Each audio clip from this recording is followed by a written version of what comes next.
In this video, let's learn how to create and use a store in Svelte.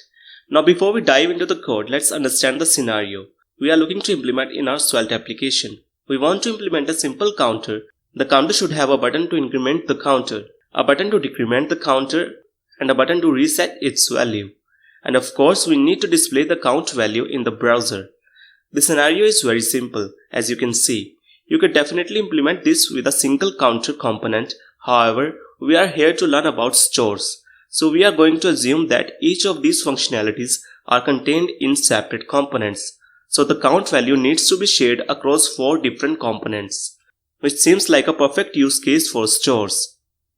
Let's head back to VS Code and understand the code needed to implement this scenario. We are going to do this in 5 simple steps. The first step is creating the count store in the source folder. I am going to create a new folder called store. Within the folder, I am going to create a new file called stores.js. Within this file, we create our count store. For that, we first import a function called Writable from the Svelte/store module. So import Writable from Svelte/store. In the next line, we call the function to create a store. Let's assign the value to a constant called count. And the initial value of count will be 0, which we can pass into the Writable function as an argument. And there we have it. We have created our very first store in Svelte. Let's export the store to use it in the other 4 components.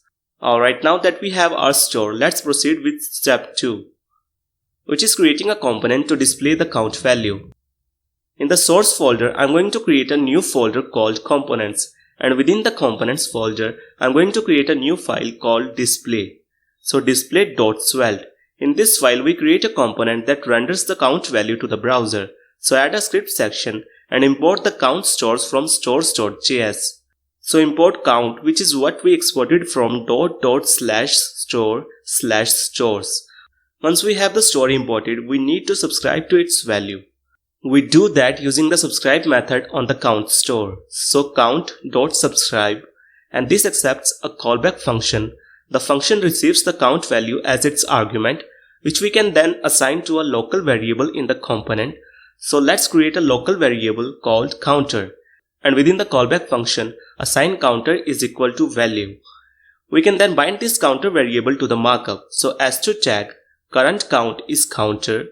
Let's now include this component in app component. So import it at the top and then head to the browser. We should be able to see the initial count value, which is 0. Let's now proceed to step 3. For step 3, we are going to implement the increment functionality in the components folder.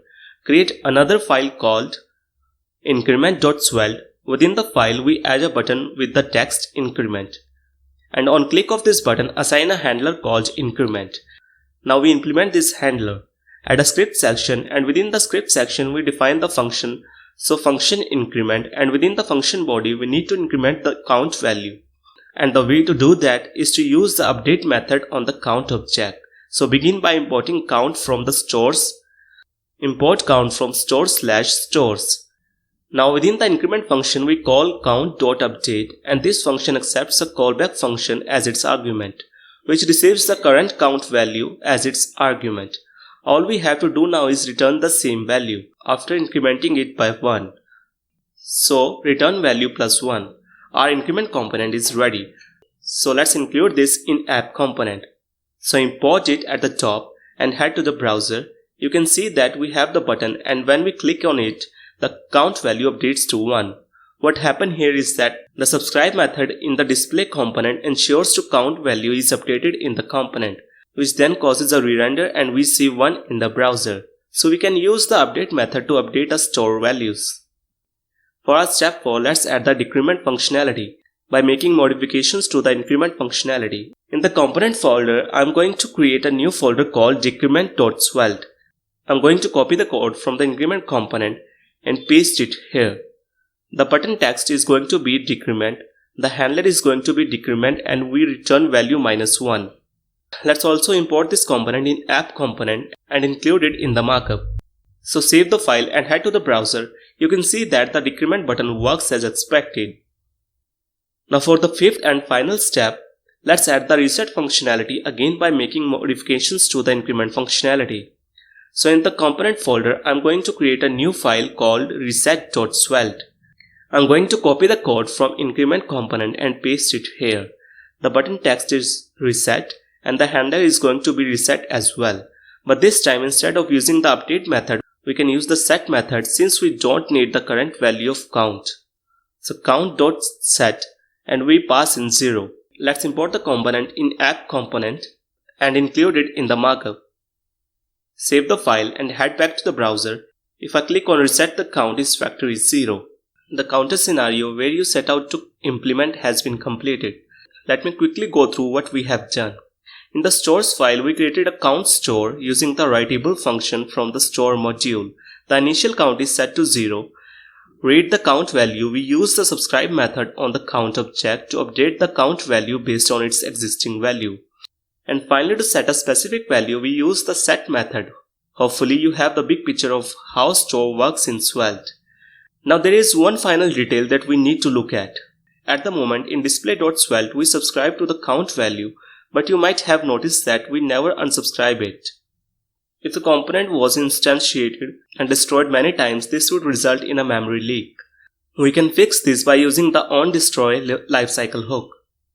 So import onDestroy from Svelte, assign count.subscribe to a constant and then pass that into the onDestroy function.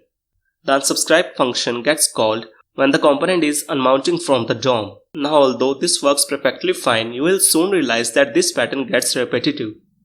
Every time we need to display a store value, we need to subscribe and then unsubscribe in the onDestroy hook.